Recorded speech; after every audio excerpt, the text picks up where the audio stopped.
Hey everyone, looks like we are live. Welcome to the show. Welcome to Wealth Redefined. I'm Michael Reynolds, independent financial advisor, owner of Elevation Financial, and glad everyone's joined me today. So this is the green room portion for those who are regular show watchers, listeners, attendees. You know the drill. You can post comments below there, and they will appear on screen to me. I'll pop them up and selectively answer them as I can get through them all. And if you're a new listener, thanks. Glad you're here. A new watcher, I should say, because you're watching live right now. So thanks for joining me. Welcome to the show. This again is Wealth Redefined. We broadcast every Tuesday Eastern time, 1:30 p.m. And glad to have you here. So we will kick off the audio portion, record the podcast here in a moment. But the topic today is taxable brokerage accounts. We're going to walk through what they are, how they're used, what the rules are, and how they might fit into your financial plan. So again, we're talking today about taxable brokerage accounts and kind of what they are and what they do. So if you have questions, as always, pop them in the comments. Any kind of comment or question or feedback you want, just pop it in there. I'll be able to see those on screen. I'll put them on screen and discuss them as they come up. So again, thanks. Let's get started. I've got my little hit record sign to make sure I hit record. So make sure I hit record. So let's get started.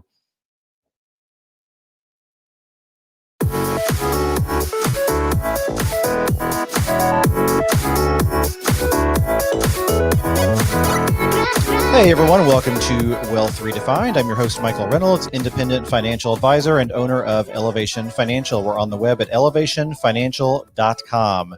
We're an independent financial advisory firm, and we would love to work with you if you want to check us out online. So on to the show. So today we are going to talk about taxable brokerage accounts. What are they? What do they do? How do you use them? What's the story? How do they fit into your financial plan? So we're going to talk about that today. So let's jump in. So what is a taxable account? First of all, a taxable account is just simply a regular brokerage account that holds investments that is not tax sheltered. So what does that mean? Well, let's dig into that for just a moment by first talking about what is a tax sheltered account. So a tax sheltered account is an IRA, a Roth IRA, a 401k, a Roth 401k. Those are the most common types of tax sheltered investment accounts. They're very common. We've all heard of them. And those are the types of accounts that most of us think of when we think of retirement accounts or investment accounts. And for good reason. The tax treatment and the tax sheltering of these accounts is very advantageous. It's good stuff. We want to be sheltering our money from taxes. So when most people think about saving for retirement or saving for financial independence or saving for the future, they think of these types of accounts. The IRA accounts, Roth IRAs, 401ks, Roth 401ks. These are very, very typical types of accounts we think of. So the problem, I guess I shouldn't say problem, but the issue that some people run into is those accounts have some limitations. Those limitations can vary depending on your situation. So for example, IRAs and Roth IRAs, there's a limit on how much money you can put into them. It's $6,000 per year as of 2020 if you're under 50. It's $7,000 if you're over 50 as of the year 2020. So there's a limit on how much you can put in per year. Right there is a hard limit. There's also a limit for Roth IRAs on how much you can directly contribute. So if you make, over a certain amount of money, you can't contribute directly to a Roth IRA. You've got to kind of go through some different hoops and do a backdoor Roth. So there's some limitations there. For 401ks, same thing. If you, there is a much bigger limit, but there is a hard limit on 401k contributions as well. Also, what if you're a business owner that doesn't have a 401k? What if you're or with the job that the employer is maybe a smaller company and doesn't offer a 401k, so you don't have that available to you. So a lot of people think that if you don't have the traditional types of accounts, the 401k, the IRA has limits. If these don't work for you, people think you're kind of out of luck. People just kind of think, well, these are all my options and I just don't have any more options. That's actually not true. There is another type of account that is actually more of the default type of account that is universally available to everyone. And I say the default type of account because it's identical to an IRA. It just simply doesn't have the tax treatment. So a tax like an IRA or Roth IRA is really just a brokerage account that has that tax treatment applied to it, that has that coat or that shell or that protection applied to it to make it act differently from a taxation standpoint. So that's why I kind of think of the taxable brokerage account as sort of a default account. Now, the word taxable, the terminology is a little bit tricky to some people. So when you look at the account or when you set up the account with a brokerage firm, they call it a taxable account. And that can really concern some people because anything that's taxable sounds bad, right? We don't want taxes. So a taxable account sounds bad, right? Well, it's not. It's simply just saying and labeling and signifying that this account is not tax sheltered. So going back to tax sheltering. So how does it work? So a traditional IRA is tax sheltered in the sense that pre-tax money goes in, you get a tax deduction, and then it grows tax deferred with no additional taxes taken out until you withdraw the money at retirement, and then that money is taxed. So then the Roth IRA is the opposite. You put post-tax money into it, and then when it grows, you can withdraw that money tax-free. So those are the taxation rules that apply and the tax sheltering that applies. So taxable account, again, is very similar in that it has the same kind of stuff you can put into it. You can put mutual funds in it, stocks, bonds, whatever you want into it. But there's just no tax sheltering. You put after-tax money into it, and there is taxation that can occur along the way, and there's taxation that can occur when you withdraw the money. Now, when you withdraw, it's typically at lower tax rates, but that's a whole different discussion. But just be aware that the gains you receive from that taxable brokerage account are potentially taxable. So that's why it's called a taxable account. There's no tax sheltering like you would have in an IRA. So how does this fit into your financial plan? How would you use this account? Why would you want to use it? What's the big deal? Why is it important? So as I said before, there are some limitations. So let's say, for example, that you are contributing $6,000 a year to your Roth IRA, and you have the ability to contribute more, but you don't work at a job that offers a 401k. You don't have access to any other types of retirement accounts. What do you do? Well, one of the next best potential options for you is to set up a taxable brokerage account to put additional money into. So the nice thing here is a taxable brokerage account has no limits on how much you can put into it. You can put as much money as you want into it. The IRA or the Roth IRA has a $6,000 limit annually as of 2020. But the taxable brokerage account has no limits. You can put as much as you want into it. So it's really unlimited in terms of the excess you can put in there.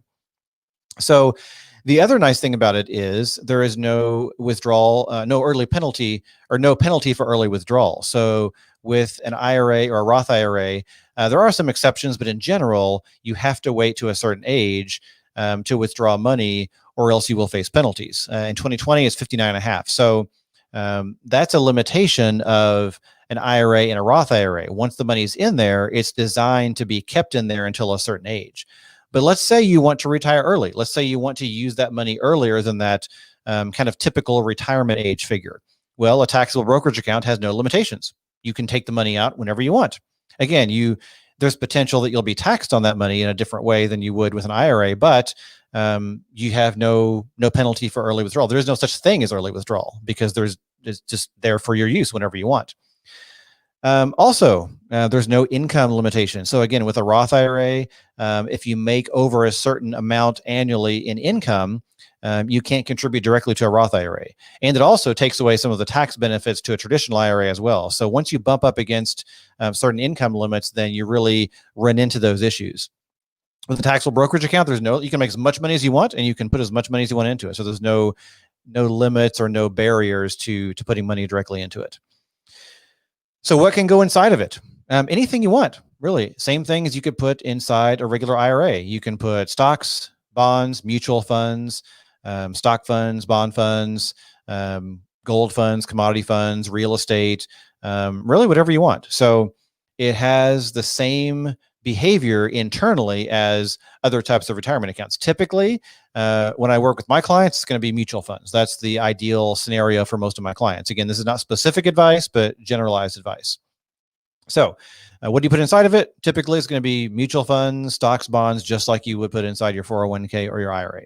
So it behaves in a similar fashion. You want that money to grow. You want to design an investment portfolio inside of that taxable account so that it grows just like you would have growth inside of your IRA. So how does it fit into your financial plan? What do you do with it? So there's a few different ways that the taxable brokerage account can fit. One is you can think of it as additional retirement savings. So let's say, again, you don't have access to a 401k through your employer. Maybe you have an IRA or Roth IRA that you're maxing out. So what do? You can't save enough in just the IRA to meet your goals. in theory, in this scenario. Let's say you have certain goals that you want to meet and you can't save enough through the IRA. Well, then the rest of your savings that you want to save, you'll use your taxable brokerage account for, if that's appropriate for you. Again, this is not a one size fits all, but that's a really good model for some people to follow, is to say, okay, well, after I max out my Roth IRA, we're going to use a brokerage account and put a whole bunch of extra savings in that. And that plus my Roth IRA is going to be my retirement savings. Or financial independence is what I like to say. Retirement is kind of an old stodgy word. I like to use the word financial independence. So, but I'm going to say retirement because it's shorter and more kind of mainstream. So that can be a supplemental retirement account. It can also be more of a medium or short-term savings account for things like purchasing a home or rental property. Now, this is where you have to really understand the risks associated and what's inside of it. So if you treat it just like a long-term investment account, you're going to have volatility in the market. So you're going to have to understand that there may be times the market is down and it's not going to be advantageous to pull the money out and use it. So it's a really good candidate for if you are going to purchase a rental property, for example, and you don't really have a strict timeline. You could buy it in the next 2 years, the next 5 years, the next 7 years. You're not really picky about it. You just want some money to grow and you want that money to be used for a purchase. So you can use a taxable brokerage account and put money into it with mutual funds or stocks and bonds, let that grow.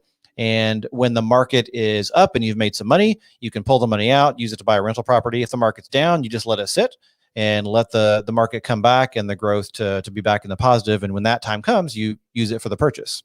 That's one example. Another example, some people use it for like a medium-term backup to your emergency fund. So one example would be, let's say you have a goal of 3 to 6 months of expenses in your emergency fund. Maybe you do the first 3 to 4 to 5 months in a regular savings or money market account, which is, the safest way to put that into an account. And then maybe you put an additional few months into a taxable brokerage account that has some very conservative investments in it, maybe a little bit of risk, but not a ton of risk, but still a little bit of growth, more than you would get in a bank account. So you've got sort of a secondary emergency fund that is not, you're not risking your entire emergency fund. You're risking a small portion of it, maybe half of it, maybe less than half. And that way you have kind of dual emergency funds, 2 different emergency funds. One is your, super stable, liquid, regular old vanilla savings account emergency fund. And then you have a secondary that can be used as a backup emergency fund if you need more, but can also repurpose itself later if you don't need to use it. So it's a nice, interesting way to kind of combine those together. Some people use it as a college savings account or a college/future savings account. And here's why. So there's the 529, there's the ESA. Those are, typically great vehicles for college saving for kids. But what if your child doesn't go to college? What if your child instead, joins the military or starts a business or gets a job right away? I know people that their kids have graduated from high school and get a job as a software developer right away, making great money, and they never went to college. That's going to become more common, in my opinion. You're going to see that a lot more. And so a lot of people are realizing that college is not the default path that it used to be. And more we're going to see it as an option, but not always the default option for many, many young people. So you want to have options instead of having the potential penalty of having a 529 and then not using it for college and eating the penalty.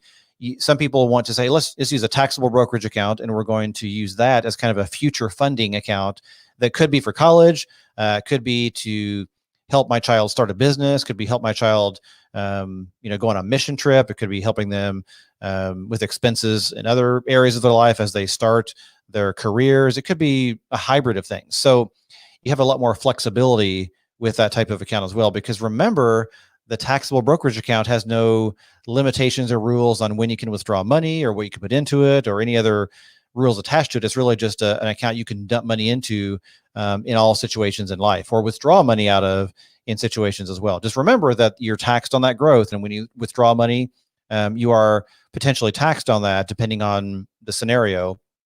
But again, it's not going to typically be as painful as a penalty for early withdrawal in other types of accounts. So it has a lot of flexibility. So again, those are some really interesting scenarios to think about if you are bumping up against some of these issues. So again, if you are running into limitations with IRAs, maybe no access to a 401k, or maybe you want to go beyond what those offer, maybe you want to retire early. And when I say retire early, I mean earlier than the traditional thought of retirement age. So financial independence is a way to think about this. So if you want to have more liquid access to it without penalty, if you want more flexibility, it's a really great, well-rounded, standard type of account. And again, it's called a brokerage account or a taxable account or a taxable brokerage account. And you can set them up anywhere. I set them up for my clients all the time if they work with me. You can set them up through any brokerage account.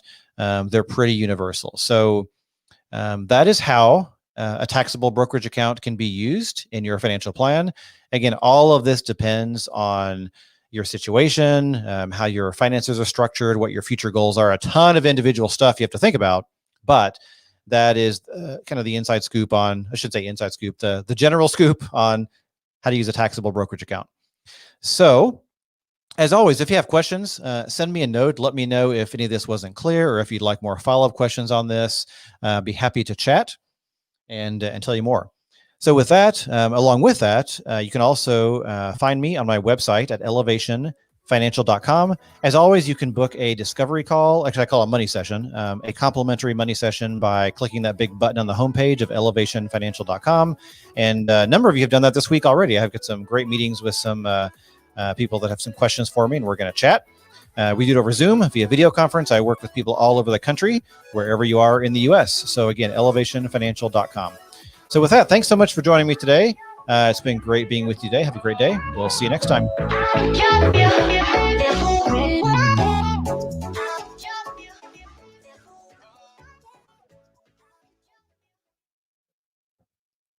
All right, recording is off. Stephanie has a question. This is the green room now, so anyone who's watching can, if you're a regular viewer, you know I kind of hang out in the green room for questions afterwards. So is this something you can start? So Stephanie has a question here. We'll pop that on screen. Is this something you can start early with working children? Absolutely. Yeah. So there's different kind of rules by state, et cetera. But in general, you can set up a brokerage account and use that as kind of a starter account for kids if you want to start building up some money to use for their future as well. There's really no real limitations on what you can do with it. So yeah, some people use it as a great kind of starter investing account for kids. So great question. Thanks, Stephanie. I appreciate it. So yeah, again, other questions, if you have any, pop them on screen. Definitely put them in the comments. We'll take a look. But thanks everyone who joined me for the live today. Appreciate you being here. And as always, those who are maybe newer, we go live every Tuesday afternoon at 1:30 Eastern, and you can interact through the comments on Facebook or YouTube. So thanks for being here today, and have a great day. We will see you next time.